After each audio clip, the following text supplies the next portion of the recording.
Hola a todos, hola a todas, bienvenidos una vez más a Historiador del Rescate. En el vídeo de hoy traemos a un invitado bastante especial. Alberto, te puedes presentar a todo el mundo. ¿Qué tal, José María? Bueno, pues muchas gracias por invitarme y un auténtico placer estar contigo y con todos tus espectadores y oyentes. La verdad es que estoy ilusionado, tengo muchas ganas de hablar del proyecto que junto con mi compañero Antonio Vargas pusimos en marcha, este libro, La quinta columna de la esfera de los libros, y muchas ganas de hablar contigo sobre la guerra civil y sobre aspectos que no suelen estar demasiado trillados en los medios de comunicación social, incluso en los libros de historia. Efectivamente. De hecho, el placer es mío y muchísimas gracias por aceptar mi invitación. Yo tengo entre mis manos el libro, La quinta columna, efectivamente, de Antonio y de Alberto Laguna. Antonio, desgraciadamente, que nos dejó, una Ujú. pena. Pero desde luego que conseguisteis ambos dos hacer un libro fenomenal y ese es, yo creo que es su mayor legado. El libro se llama La quinta columna, como he dicho, La guerra clandestina tras las líneas republicanas 1936-1939, editado por la Esfera de los Libros. Alberto, coméntanos un poquito, ¿qué podemos encontrar en el libro? Pues en el libro podemos encontrar lo que antes te decía, ¿no? Un asunto del que no se han ocupado prácticamente otros investigadores de la guerra civil y que precisamente eso fue lo que nos abrió las puertas nosotros a ponernos a investigar, ¿no? El fenómeno quinta columnista. Realidad, ficción, existió realmente, es una leyenda urbana, operaron organizaciones clandestinas sublevadas en territorio republicano. Era un fenómeno que realmente a nosotros nos apasionaba y del que no había demasiada bibliografía, no había muchos libros escritos. Es cierto que Javier Cervera había hecho una gran investigación muy académica en su libro La ciudad clandestina, Madrid en guerra, un libro fantástico, pero más allá de Cervera y de algún que otro autor que lo había explorado, Domènec Pastor Petit, que lo había explorado de manera superficial, pues no habíamos encontrado nada sobre aquellas organizaciones, aquellos hombres y mujeres que resistieron en territorio republicano y sobrevivieron en territorio republicano a pesar de tener una ideología completamente distinta y que además de sobrevivir se organizaron para enfrentarse desde la clandestinidad a la República, ¿no? Bueno, pues precisamente eso, el hecho de no abordar una investigación histórica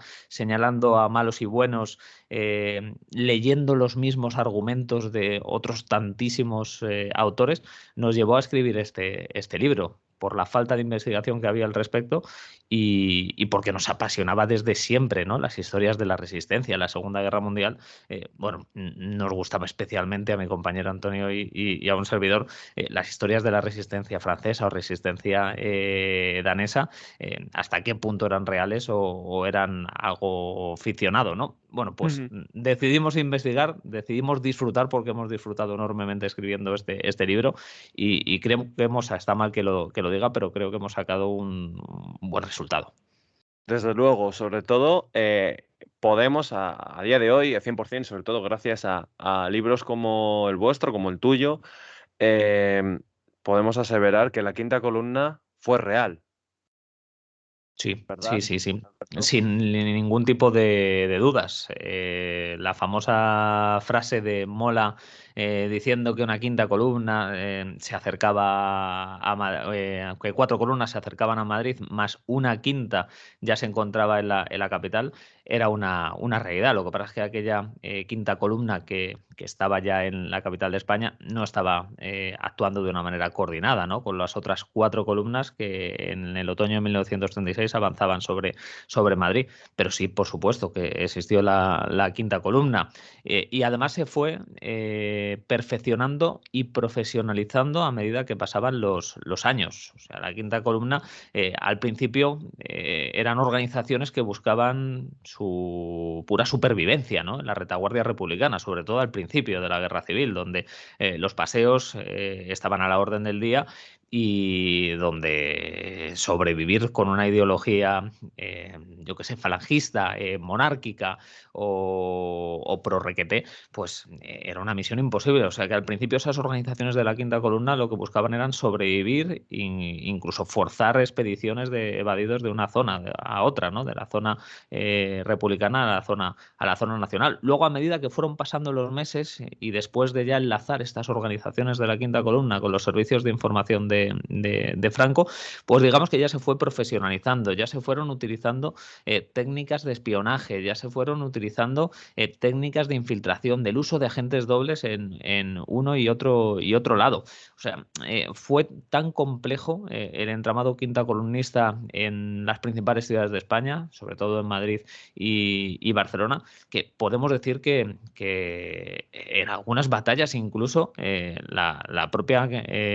propio bando franquista consiguió ganarlas gracias a la acción de la Quinta Columna, ¿no? Luego ya entraremos a fondo, pero es una realidad que la Quinta Columna existió y que tuvo un papel destacadísimo, especialmente José María al final de la guerra civil, en esas negociaciones secretas, clandestinas, Con de paz que Casado. mantuvo el coronel Casado con los sublevados, ¿no? Las negociaciones de Gamonal, de las que tú sabes perfectamente y también tus oyentes.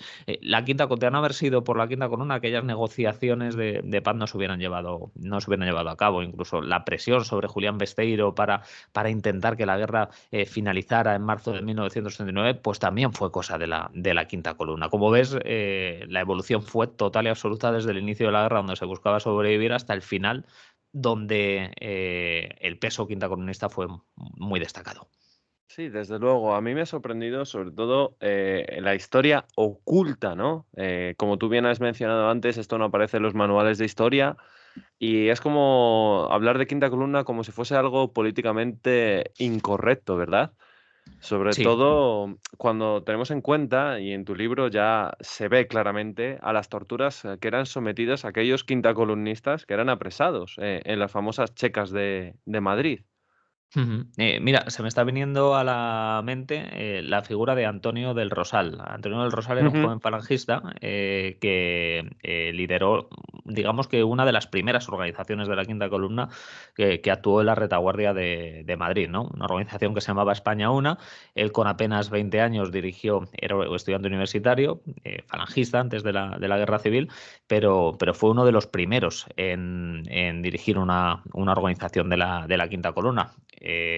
Fue detenido, su organización fue desarticulada por los servicios de información de la República y, como tú decías, pues algunos de estos quintacolumnistas fueron torturados de manera salvaje. El caso de Antonio del Rosal, si cabe, fue más hiriente todavía, porque su padre era el teniente coronel del Rosal, era un teniente coronel republicano, el fundador, el alma mater de la columna del Rosal, que no movió un dedo para salvar a su hijo de las torturas durísimas que sufrieron una checa que era conocida con el nombre del Castillo, que estaba situada en la calle Alonso Heredia de Madrid, y era una checa clandestina, pero de la que la Dirección General de Seguridad de la República tenía conocimiento, solo que no era una cárcel oficial, era una cárcel clandestina donde los malos tratos y los asesinatos pues estaban a la orden del día, ¿no? Bueno, para que te hagas la idea, este chico de apenas 20 años con su organización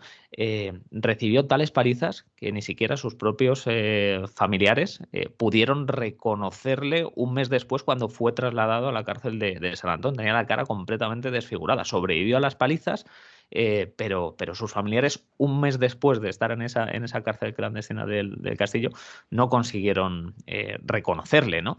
Bueno, pues es un fiel ejemplo de lo que sucedía con estos quintacolumnistas durante la Guerra Civil. Este es un ejemplo, pero hay cientos, por cierto, que no voy a desentrañar demasiado lo que es el libro, pero Antonio del Rosal y sus colaboradores más inmediatos, pues al final fueron trasladados a Valencia y fusilados, ¿no? En uno de los primeros, en una de las primeras sentencias del Tribunal de Espionaje y Alta Traición que creó la República en 1937. De hecho, en tu blog de Guerra en Madrid, el cual recomiendo a los espectadores que le sigan, He visto alguna entrada buceando por las distintas páginas y demás que este tiene, referente sobre todo a gente torturada bajo el Madrid republicano. Y la verdad que las imágenes hablan por sí solas, son brutales. ¿Por qué crees que existe ahora una cierta tendencia a, como tú bien has dicho, aquí no se habla ni de buenos ni de malos, simplemente fue una guerra civil y obviamente ambos bandos fueron capaces de lo mejor y de lo peor? Pero ¿por qué ahora hay una cierta tendencia partidista, o al menos me lo parece a mí, a ocultar u omitir los crímenes que se cometieron en el Madrid republicano y en otras zonas, como en Cataluña, por ejemplo? ¿Por qué crees que puede ser Porque se eso? hace, porque se hace política de la guerra civil ahora mismo y se atreven determinadas personas a calificar de buenos y malos con ojos del año 2021 a algo que sucedió en 1936, hace más de 80 años, ¿no? Saben que es rentable políticamente, en mi opinión y en mi punto de vista, y utilizan precisamente eso, los crímenes cometidos por el bando franquista, que existieron, por supuesto, y se olvidan completamente o ni siquiera equiparan con los crímenes que se cometieron en territorio republicano, que también fueron muchos, numerosos y muy sanguinarios, ¿no? Es cierto que durante el franquismo todos aquellos crímenes que cometió el régimen franquista pues quedaron completamente eclipsados, pero es que hay mucha gente todavía en las cunetas, efectivamente, por parte de uno y por parte de otro bando, ¿no? O sea, mi especialidad es la quinta columna y puedo citar decenas de quinta columnistas o familiares de quinta columnistas que todavía permanecen en una cuneta, ¿no? Y que posiblemente merecerían ser sacados de allí, ¿no? Es el caso, mira, se me viene a la mente Antonio Gutiérrez Aguado, que fue uno de los quintacolumnistas más importantes del Madrid republicano, un teniente de intendencia que organizó una organización clandestina que actuó de manera muy brillante en la retaguardia republicana y que además consiguió infiltrarse en el mismísimo corazón del Estado Mayor del Ejército del Centro de la República. Bueno, pues yo he estado muy en contacto con los familiares de Antonio Rodríguez Aguado, que fue descubierto, que murió en una cárcel republicana de Barcelona y cuyos restos todavía no han sido encontrados. Carmen Cabezuelo, la fundadora Falange del Escorial, estuvo en la misma checa del Castillo, la misma prisión clandestina del Castillo donde estuvo Antonio del Rosal, una chica guapísima, novia de José María Alfaro, uno de los fundadores de Falange, el periodista. Estuvo en el castillo y desapareció sin dejar rastro. Fue asesinada salvajemente, pero su cuerpo nunca ha sido encontrado, ¿no? Entonces, bueno, esto de buenos y malos, esto de señalar a unos como buenos siempre en el 100% de los casos y a otros como malos en el 100% de los casos, yo creo que es un rédito político que buscan unos cuantos Sí. miembros de determinados partidos y más. Sí, sin duda. Y además yo creo que es muy peligroso porque nos impide sacar el valor histórico, la enseñanza histórica del conflicto civil que rompió España durante mucho tiempo. Entonces, si no aprendemos de lo que pasó, desgraciadamente se puede volver a repetir, no es tan descabellado. Te quería plantear la siguiente situación. Pongámonos en la piel de un joven falangista en Madrid en 1936, nada más estallado la sublevación franquista. Ha caído el cuartel de la montaña, como sabemos, y bueno, tú tienes tus ideas falangistas o derechistas o conservadoras, como lo queramos llamar, y empiezas a intentar sobrevivir. ¿Cómo haría, por tus investigaciones en los archivos, cómo haría esa persona para ponerse en contacto con redes quintacolumnistas y, sobre todo, a qué se dedicaría? Mira, lo primero que haría esa persona que está aislada en el Madrid republicano tras la caída, como tú dices, del cuartel de la montaña, de los cuarteles de campamento, tras bueno, pues la no sublevación militar en Madrid por parte de las guarniciones, lo primero que haría este falangista es ponerse a salvo. Y hay dos maneras claras, desde mi punto de vista, que podía hacer ese falangista. Primero, encerrarse o intentar buscar refugio en una embajada, sobre todo aquellas embajadas con vínculos latinoamericanos, ¿no?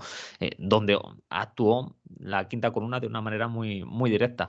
Eso era una opción para salvarse. Lo que pasa es que entrar a una embajada era una acción bastante cotizada. En muchos casos costaba mucho dinero y en muchos casos también los propios espías republicanos tendían trampas para cazar a falangistas que intentaban introducirse en esas legaciones, ¿no? Lo primero que haría ese joven falangista madrileño sería meterse en una embajada. De no conseguirlo, para buscar su supervivencia, lo tengo claro, intentaría hacerse con un carnet de un partido político del Frente Popular o una formación sindical del Frente Popular. Muchísimos quintacolumnistas se afiliaron a la CNT y a la FAI.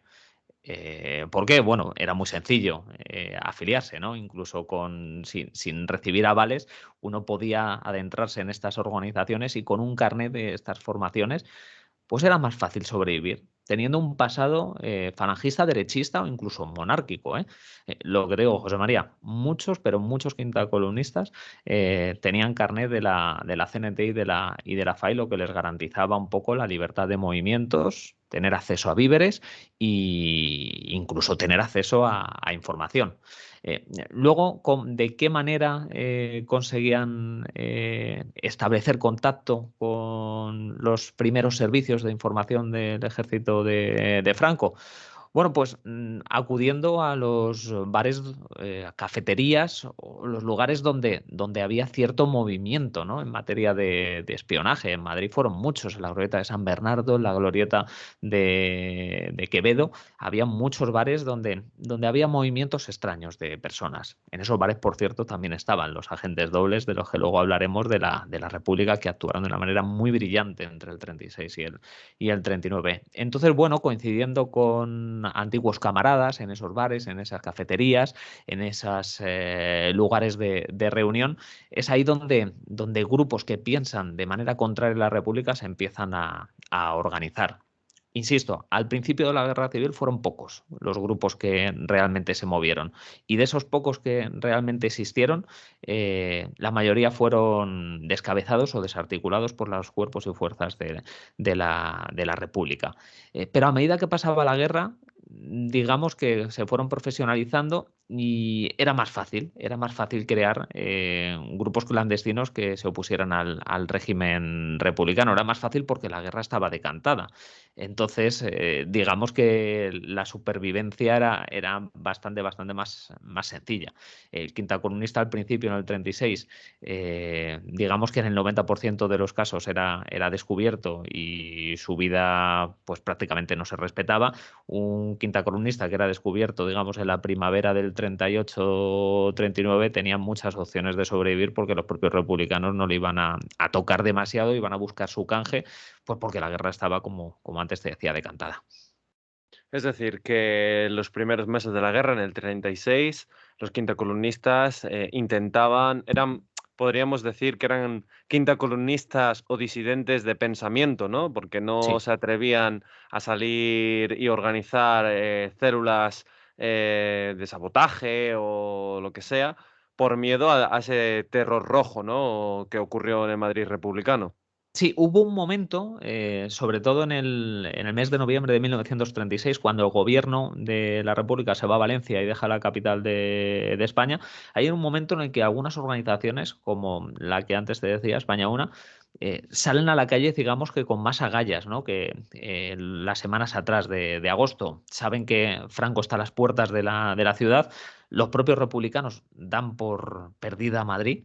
O sea, eso es una realidad. Se crea la Junta de Defensa para resistir bajo con todas las consecuencias, pero los quintacolumnistas dan por hecho que la ciudad va a caer. De hecho, ya preparan sus propios planning para hacerse con el control de las principales instalaciones de la capital, ¿no? La zona de gas, las centrales hidroeléctricas, se preparan también para entrar en Unión Radio, coincidiendo con la ofensiva final que tenía que lanzar Franco en noviembre de 1936 por diferentes zonas de Madrid, ¿no? Casa de Campo, Somosierra y demás. Pero bueno, al ver que al final aquello se queda bueno, pues en agua de borrajas, se quedan a las puertas de Madrid, digamos que se vuelven a esconder esos quintacolumnistas, pero hay algunos que ya se han quitado la careta.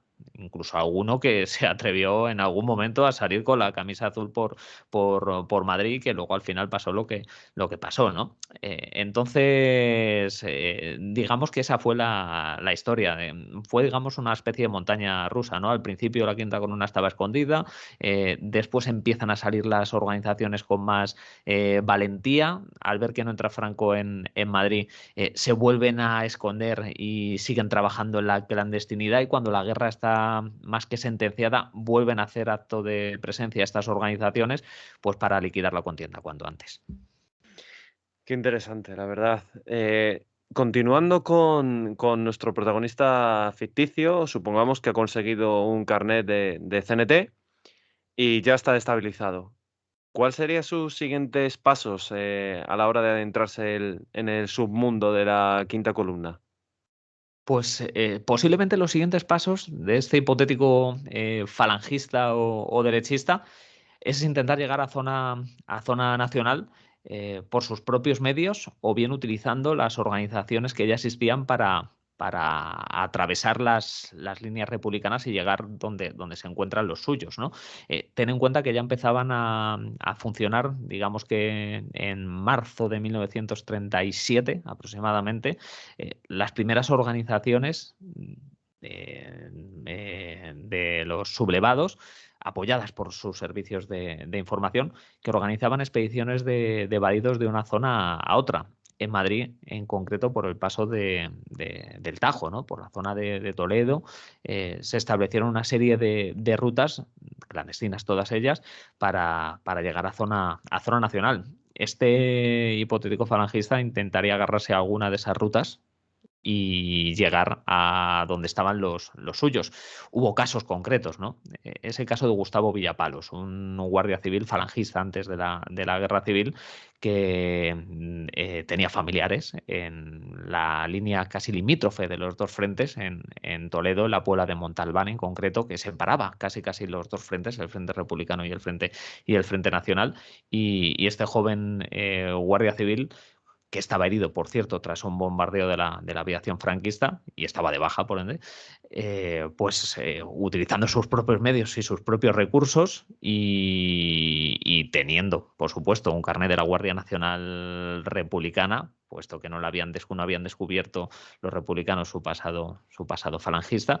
Bueno, pues consiguió crear una ruta por sí mismo y de manera improvisada 100%, y a través del Tajo llegar a territorio controlado por los nacionales, ¿no? Bueno, pues puede ser un buen ejemplo establecer contacto con estas organizaciones que ya empezaban a operar en la retaguardia republicana. En concreto, en Madrid lo hacían a través del Paso del Tajo, también lo hacían a través de Guadalajara, pero en Cataluña, por ejemplo, a través de los Pirineos, ¿no? Intentaban llegar a Francia para establecer contacto con sus servicios de información. Entonces, en este año 1937, digamos que fue el año de las rutas de evasión, y este falangista lo que haría sería llegar a zona nacional por sus propios medios. No es descartable que una vez que llega a zona nacional, el oficial de turno vea con buenos ojos su valentía y las narices y los bemoles que le había echado para crear una propia ruta de acceso a territorio franquista, y le mande de vuelta a Madrid con mensajes cifrados para entregar a otras organizaciones de la Quinta Columna, ¿no? Digamos que es así como nace el espionaje, un espionaje improvisado 100% en aquella época. Es decir, que a partir de ahí, en ese supuesto que nos has planteado, eh, huyes del Madrid republicano queriendo salvar la vida y una vez en la zona nacional te intentan usar ya como agente. ¿Cuáles eran los servicios secretos del uno y otro bando? Bueno, por parte de los servicios de información del ejército sublevado, inicialmente lo que se crea es el SIFNE, Servicios de Información de la Frontera del Nordeste de España, que operaban básicamente en Francia y que luego fue un servicio de información más civil que militar, por así decirlo, que establecía contacto puramente con las organizaciones de la Quinta Columna que estaban asentadas en Cataluña y que a través de enlaces franceses, belgas y gente de otras nacionalidades, pues conseguía llegar a Barcelona y transmitir a estas organizaciones clandestinas sus mensajes, ¿no? En Madrid en concreto también no, pero el SIFNE, por su ubicación no geográfica, sino que los primeros servicios de información de Franco fueron los denominados servicios de información y policía militar, que estaban asentados en un pueblecito de Toledo, su cuartel general estaban asentados en la Torre de Esteban Ambrán y que sí que mantenían contacto por medio de estos enlaces que te decía con antelación con las organizaciones de la Quinta Columna que estaban en Madrid. El gran promotor del bando nacional del espionaje fue el coronel Hungría, que había escapado del Madrid republicano a través de una embajada y que su lugarteniente en el frente de Madrid era un comandante de caballería apellidado Boneluigi. Entonces, digamos que fueron los dos principales mandos, estos dos, del ejército sublevado que organizaron sus servicios de información.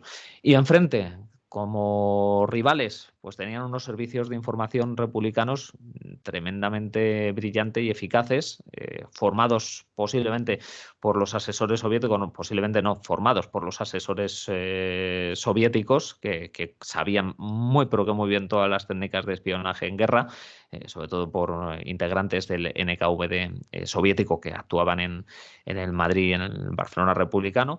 Entonces, los servicios de información de la República fueron evolucionando también a medida que la guerra se iba profesionalizando, ¿no? Inicialmente, el primer servicio de información que creó la República eran los servicios especiales controlados por los anarquistas.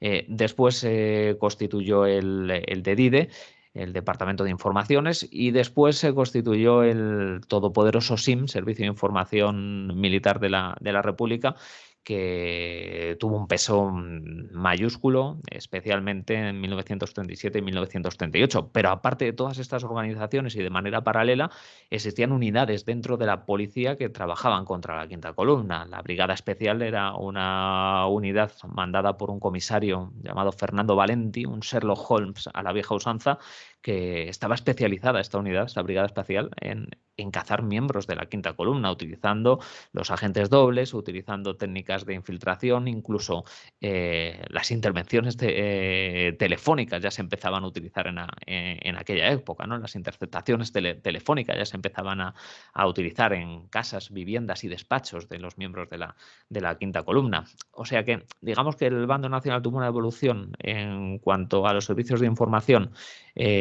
bastante natural, y la República, como era la República, un entramado de organizaciones, el Frente Popular, bueno, pues tuvo un sinfín de servicios de información, algunos más eficaces que otros, cuyo trabajo, bueno, pues también fue muy importante y muy eficaz durante toda la contienda. ¿Cuál crees que fue el peso de los asesores soviéticos de la NKVD en los servicios de inteligencia republicanos? Pues fue un peso muy destacado. Mira, para que te hagas la idea, la prisión de San Lorenzo era una prisión que controlaba el SIM y donde eran encerrados la gran mayoría de miembros de la Quinta Columna, sobre todo a finales del 37 y a finales de 1938. Insisto, para que te hagas la idea, quien estaba detrás del control de esta cárcel, de esta prisión de San Lorenzo, quien dirigía los interrogatorios, quien controlaba las medidas de represión que tenían que llevarse a cabo con todos y cada uno de los presos, eran soviéticos. Eran miembros integrantes del NKVD soviético que estaban allí, que participaban en primer término de los interrogatorios y que manejaban mejor que nadie el control de la represión dentro de la cárcel de San Lorenzo, ¿no?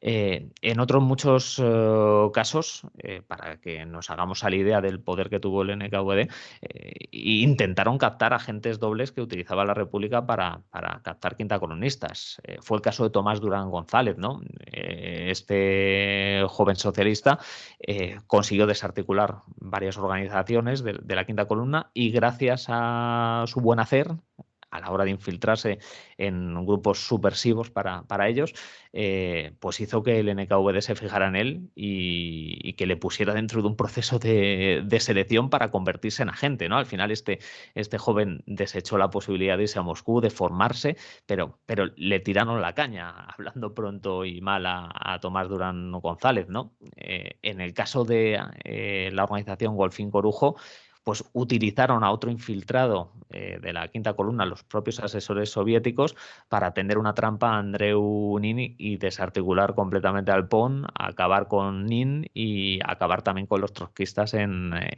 Barcelona.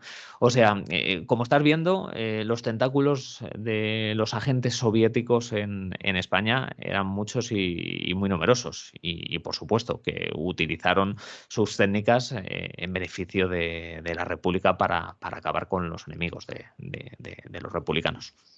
En tu opinión, ¿hubo otros servicios secretos o servicios de inteligencia que actuaron en el Madrid republicano? Hablamos sobre todo de otros países, me estás Sí, de preguntando. otros países, exacto. Pues mira, tengo constancia de algún país latinoamericano que sí que utilizó a sus agregados militares para espiar, ¿no? Sí que los alemanes brillaron con luz propia, sobre todo al principio de la Guerra Civil. El problema es que, claro, el hecho de los alemanes tras el asalto a la Embajada de Alemania, tras el asalto a la Embajada de Italia al principio de la Guerra Civil, digamos que se quedaron prácticamente ciegos. Por ejemplo, la Legión Cóndor sí que tenía su servicio de información, pero básicamente se nutría a base de la información relacionada y que le aportaba el Servicio de Información Militar a raíz de ellos. Si te digo la verdad, básicamente en el Madrid republicano actuaron los sublevados. Es posible que algún otro servicio actuara, sobre todo dentro de las embajadas, pero los que estaban realmente en la calle, los que se jugaban el tipo, los que obtenían información infiltrándose en estados mayores, en partidos políticos y demás, básicamente eran españoles. Pero bueno, esto no quiere decir que no los hubiera, pero la influencia soviética fue brutal. Por parte del bando nacional, italianos tenían su servicio de información y de buena o mala manera intentaban actuar en la retaguardia republicana, pero no nos consta que su papel fuera tan destacado como sí que lo tuvo la quinta columna. Ujú. Continuando con la historia de nuestro supuesto protagonista, falangista, digamos que ya ha pasado de nuevo al Madrid republicano, ha contactado con organizaciones quinta columnistas. Ahora, ¿cuál sería su papel? ¿Cómo se pondría en contacto con la España sublevada? Bueno, pues al final las emisoras de radio tenían ciertos riesgos. Hubo organizaciones de la quinta columna que establecieron emisoras de radio en diferentes puntos de Madrid y Barcelona para contactar con el otro bando, pero al final el método más eficaz para este hipotético falangista es el boca a boca, ¿no? O sea, llegaba a Madrid procedente de la otra zona, se reunía con los líderes de estos grupos quinta columnistas, les entregaba mensajes cifrados procedentes de los mandos de los servicios de espionaje de Franco con directrices. Queremos saber dónde está este desplazamiento artillero, queremos que os infiltréis en el Estado Mayor del Ejército del Centro, necesitamos saber cuáles son las fábricas de aviones que ahora mismo se están gestando en las inmediaciones de Barajas, ¿no? Digamos que eran las pautas que podían recibir estas organizaciones quintacolumnistas por medio de este enlace que sabía moverse entre las dos aguas, ¿no? Entre el agua republicana y el agua nacional. Y claro, este joven falangista tiene que esperar semanas, meses incluso antes de volver con todas esas informaciones a zona nacional. Entonces, bueno, pues residía, aguantaba como buenamente podía, alojándose en viviendas de amigos, en viviendas seguras o en viviendas no tan seguras, como pudimos ver en otros muchos casos. Y una vez que recopilaban todas estas organizaciones de la Quinta Columna la información, se la entregaban de manera cibrada, se la guardaba en su mochila o en sus pantalones o dentro de una barra de pan. Y por esos pasos seguros en los que se accedía, sobre todo por el Tajo, de un lado a otro, pues regresaba a territorio franquista con las informaciones que le daban los miembros de la Quinta Columna. Era la manera, digamos, clásica y más segura, incluso para que la información no pudiera caer en oídos o en manos enemigas, ¿no? Es cierto lo que te decía antes, se empleaban emisoras de radio, pero los republicanos, por medio de cifra y demás, pues conseguían descifrar en muchos casos los mensajes de los sublevados. Entonces, bueno, digamos que al final atravesar caminando o nadando, como se vio durante la Guerra del Tajo, era una de las vías más seguras para pasar esa información. Perfecto, muy bien explicado, la verdad. A mí algo que me sorprendió del libro es cómo los sublevados se comunicaban con los quintacolumnistas mediante la radio. Me parecía totalmente inseguro. Pero claro, ahora me lo has especificado, que los republicanos efectivamente tenían la capacidad de descifrar la mayoría de esos mensajes.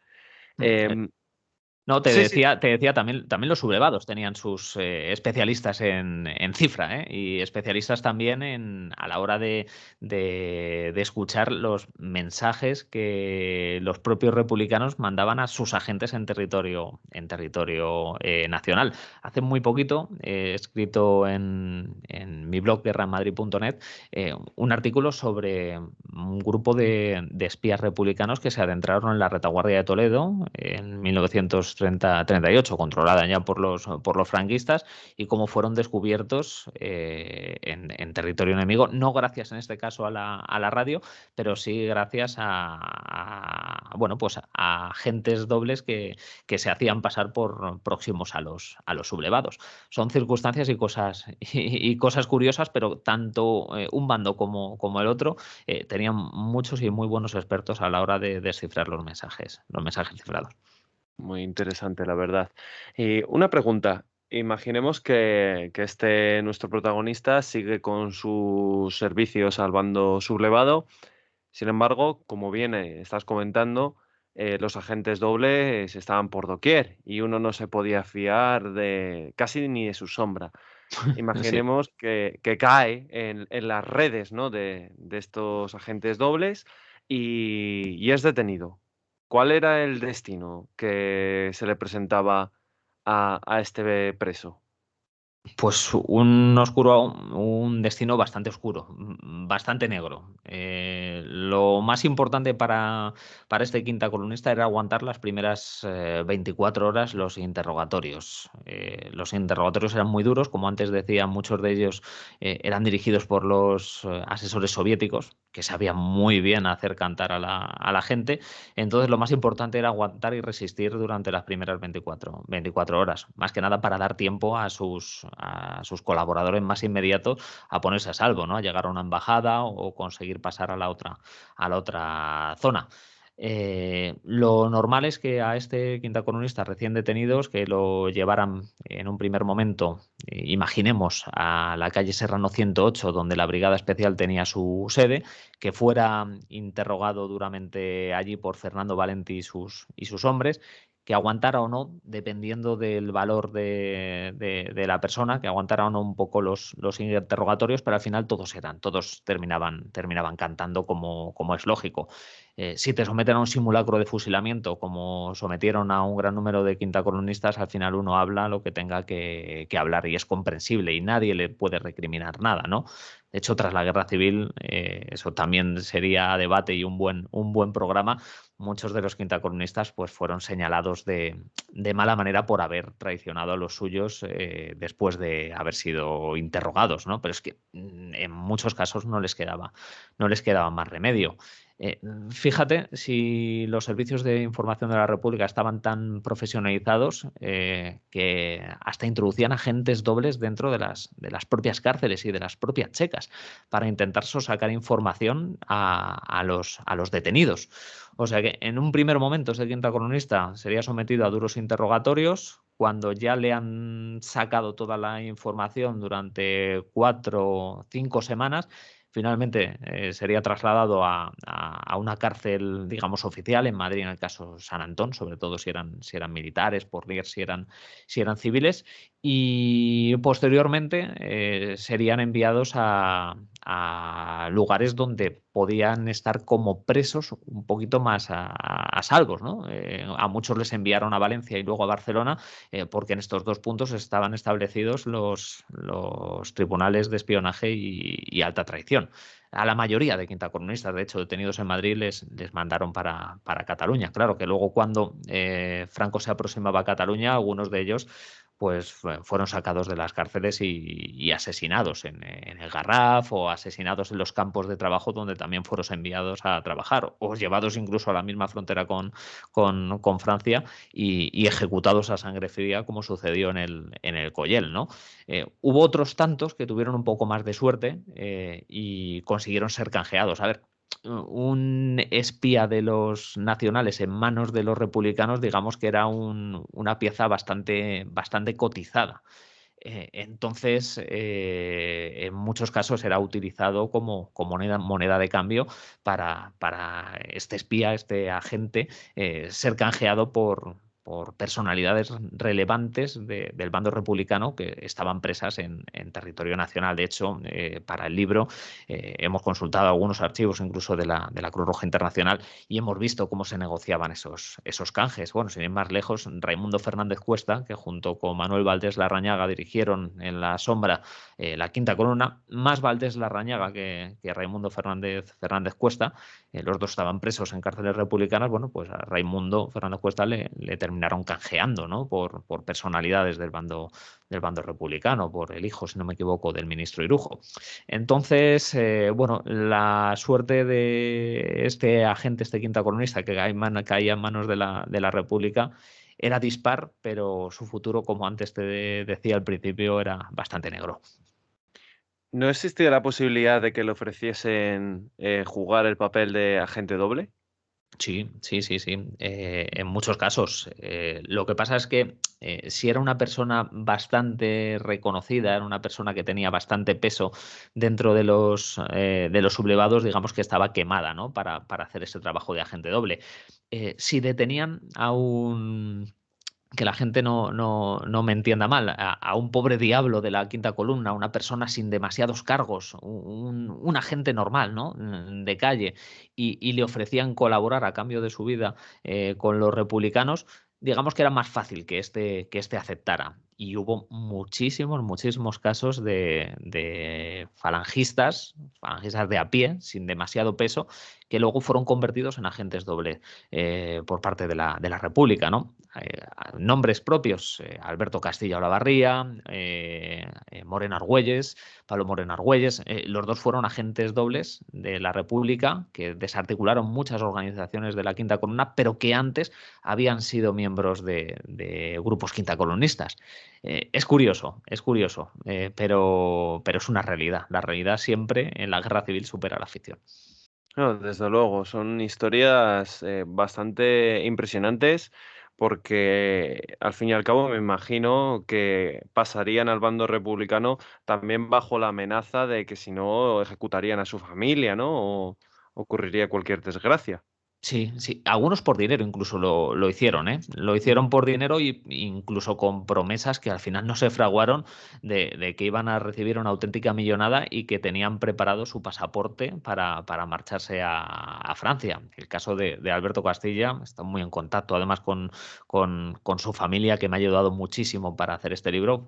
Fue ese caso, ¿no? Él era un miembro, bueno, no miembro de la Quinta Corona, pero sí que era simpatizante de las derechas, que que fue detenido al principio de la Guerra Civil y que a cambio de que le dejaran un poco tranquilo, se ofreció a colaborar en primera instancia con las fuerzas de seguridad de la República. A medida que pasaba el tiempo, este agente se fue convirtiendo en un auténtico astro del espionaje, o sea, con un don de gentes brutal que tenía. Insisto, siendo derechista o simpatizante de las derechas al principio de la Guerra Civil, por dinero, pues fue convirtiéndose en uno de los mejores espías republicanos, ¿no? ¿Y por qué? Porque le habían ofrecido dejarle tranquilo en la retaguardia republicana a él y a sus familiares, y le habían ofrecido un pasaporte para marcharse a Francia cuando la guerra estuviera ahí a punto de terminar. Bueno, pues al final termina la guerra, aquellas promesas quedaron en absolutamente nada. Y cuando termina la guerra civil ni siquiera se pudo subir en uno de los barcos que salieron de Alicante rumbo al extranjero. Se quedó en Alicante, le detuvieron las fuerzas de seguridad de los sublevados y al final pasó lo que pasó. No quiero adelantar nada, pero tuvo una vida sin lugar a dudas de película. Y el caso de Alberto Castilla es uno de los muchos que mencionamos en nuestro libro. Ujú. Una pregunta. El tema de, imaginemos, ¿hubo algún agente estrella para el bando nacional, quinta columnista, que luego fuese un personaje destacado dentro de la España nacional? Una muy buena pregunta y que además daría para varios programas. Nombres propios. Podríamos hablar de Gutiérrez Mellado. Todo el mundo conoce quién es Gutiérrez Mellado. Fue vicepresidente del gobierno una vez instaurada la democracia, general Gutiérrez Mellado, que durante la Guerra Civil trabajó para el Servicio de Información y Policía Militar de los sublevados y que estuvo preso en una cárcel republicana durante la guerra, que estuvo alojado en una embajada y que consiguió llegar a zona nacional a través del Tajo y convertirse en agente del SIM, ¿no? Digamos que fue uno de los galácticos. Lo que pasa es que hay que mencionar algunos aspectos respecto a la figura de Gutiérrez Mellado que tienen mucho nombre, pero que como quinta columnista, digamos que no fue de los mejores. Él en los libros que han escrito sobre él y en las entrevistas que concedió en su día, sacaba pecho, decía que había actuado durante la Guerra Civil como agente secreto, y es verdad, no hay nada que reprocharle o nadie tendría nada que reprocharle. Lo que pasa es que Gutiérrez Mellado llegó a territorio nacional y se convirtió en agente secreto en otoño de 1938. Es decir, que actuó como agente doble cuando la guerra estaba prácticamente vista para sentencia. ¿Se jugó el tipo? Sin lugar a dudas, pero quizás se jugó un poquito menos el tipo que aquellos quintacolumnistas que actuaron desde el otoño de 1936 y en marzo de 1937, ¿no? Pero bueno, digamos que fue uno de los nombres más, ha sido uno de los nombres más destacados que ha llegado a ser tras la guerra una personalidad brillante. José Banús, el fundador de Puerto Banús, es otro de los mediáticos. Él dirigió una organización que se llamaba Los 195, porque eran 195 tíos los que formaban aquella organización de la quinta columna, que fue detenido fue detenido durante la Guerra Civil y condenado a muerte. Al final no se llevó a cabo la sentencia porque la guerra terminó, pero dirigió una organización y después de la guerra se convirtió en el promotor del Valle de los Caídos, en el promotor de Puerto Banús, fue la persona que levantó el barrio del Pilar en Madrid y el barrio de Mirasierra, es decir, una figura muy pero que muy relevante dentro del régimen franquista una vez terminada la guerra, ¿no? Y luego otros nombres que quizás podían resultar un poco incómodos en la posguerra. Me refiero a lo que antes te decía, Gustavo Villapalos que había sido un gran quintacolumnista porque atravesaba las líneas republicanas con una facilidad pasmosa, llegaba a Toledo pues por unos pasos del Tajo impensables, era un tipo muy valiente y que se jugó el tipo durante la Guerra Civil, pero que la posguerra, digamos que no se supo adaptar a su nueva situación, ¿no? Había algunos que solo vivían, o sea, que su vida era la guerra civil y le costó adaptarse a la nueva vida. De hecho, tuvo algunos problemas que incluso le llegaron a acusar de ser agente pro-británico, pro-estadounidense en la época de la Segunda Guerra Mundial. Digamos que tuvo una vida de película Gustavo Villapalos, o otros nombres que los hermanos Guardiola, ¿no? Que gracias a ellos Franco se hizo con un plan de operaciones de los republicanos de una batalla de Brunete o una ofensiva en Brunete que querían llevar a cabo en enero de 1939 y que gracias a ellos pues los franquistas se adelantaron y consiguieron que aquella ofensiva republicana pues se viniera abajo de manera radical, ¿no? Bueno, pues estos dos hermanos Guardiola tuvieron una vida algo cómoda en la posguerra, pero muy poca gente reconoció su papel. De hecho, quisieron hacer una película sobre ellos y la propaganda franquista se negó, ¿no? Quizás para no eclipsar a otras figuras del régimen que estaban brillando con luz propia en aquellos años, en el año 39 y 40. Bueno, los nombres fueron muchos, algunos más conocidos, otros no tan conocidos, pero todos ellos tuvieron vidas de películas. Ya estamos encarando el final de esta charla tan interesante, la verdad. Y te quería hacer las dos últimas preguntas. Una de ellas me rondaba durante tus intervenciones en la cabeza.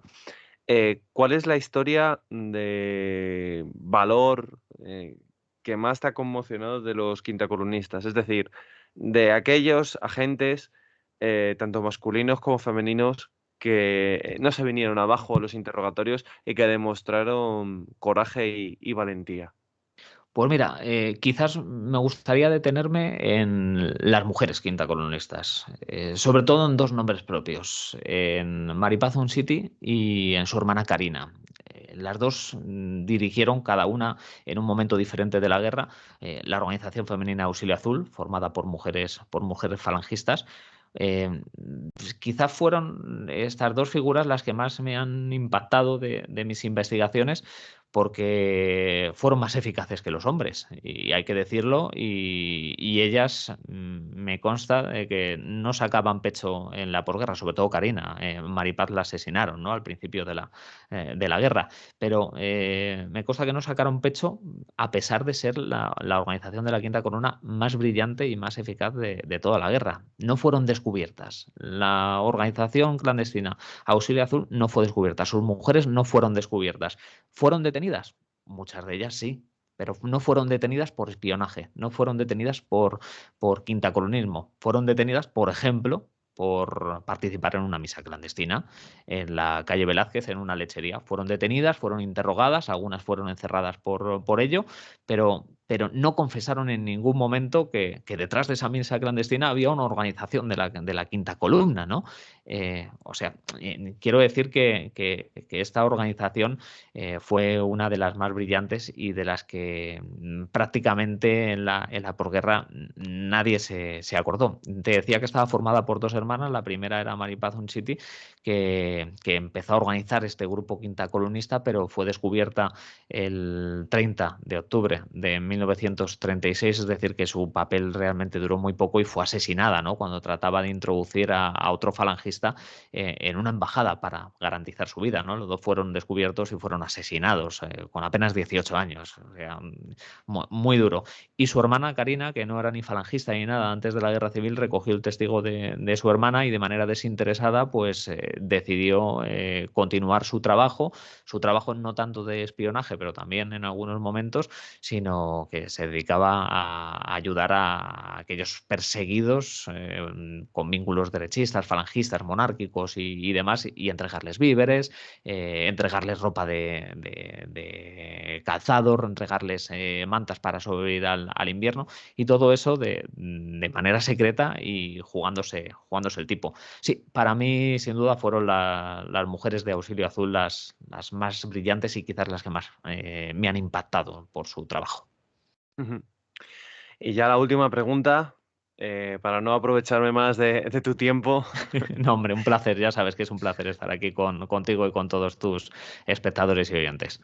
Pues muchas gracias. La última pregunta sería, ya un poco para hacer el cierre, decir em, un alegato a por qué la gente tiene que leer este libro. ¿Qué es lo que aporta? Sé que es una Apor- pregunta difícil. Sí, sí, sí, sí, es difícil y yo estoy convencido de que tú lo explicarías mucho mejor que yo y que mi compañero Antonio, que nos dejó hace ya unos cuantos años, lo explicaría casi, casi mejor que yo. Yo creo que es bueno leer la quinta columna porque te aporta una visión de la guerra civil que no está trillada, que no está manida, que no está politizada y que cuenta historias de personajes anónimos o no tan anónimos que defendieron unas ideas. No somos quien para decir si eran buenas, malas, regulares o lo que queramos, sino que defendieron unas ideas e hicieron eso en una parte en un momento de su vida donde las circunstancias eran muy diferentes a lo que tenemos hoy en día. No deberíamos juzgar a esos quintacolumnistas con los ojos del año 2021. Los podíamos juzgar con los ojos del año 1936 o 1939, pero nunca con los ojos de 2021. La gente se va a encontrar un libro completamente distinto. Yo soy periodista de formación y de estudios y me encanta contar historias. Y quizás yo creo que es uno de los grandes, de las grandes aportaciones a este libro, ¿no? No es un libro académico, sino que es un libro donde contamos historias, historias de hombres y mujeres, republicanos y franquistas, franquistas y republicanos, pues no solo hablamos del bando nacional, sino también hablamos del quehacer de los servicios de información de la República, que hicieron lo que hicieron en un momento de su vida y que se jugaron el tipo por unos ideales. Entonces, bueno, la gente no va a encontrar el clásico libro de la guerra civil, de los que está acostumbrado a leer, ya por el argumento, incluso por el nombre, ¿no? La guerra civil 1936-1939. ¿Cuántos libros se llaman de esa manera o de manera diferente? Que sinceramente están muy bien, pero hay millones de libros escritos sobre la guerra civil. Aquí se van a encontrar algo diferente, con historias, y eso es lo que quizás marque la diferencia. Historias contadas desde un punto de vista casi casi periodístico. Pues sinceramente no lo habría explicado mejor. Es un libro humano. Humano. Muchas veces nos olvidamos de que la guerra civil fue librada por personas con sus preocupaciones, sus sentimientos, sus ideas. Y este libro pues lo pone vamos, en portada, en primera línea, las historias de cada una de las personas.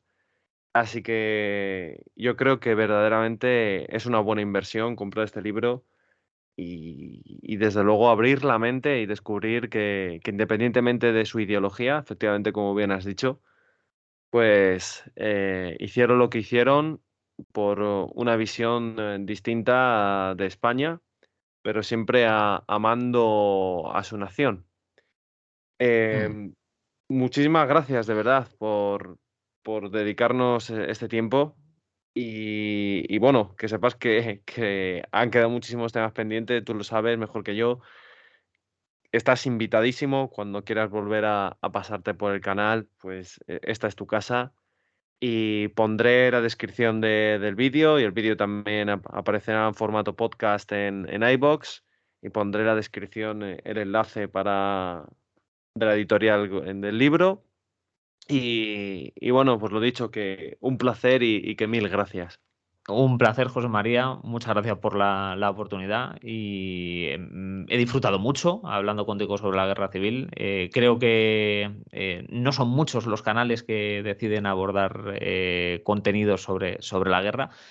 Para no complicarse la vida o para no tener problemas con haters, o polemizadores profesionales que, por cierto, circulan en las redes sociales un día sí y otro también.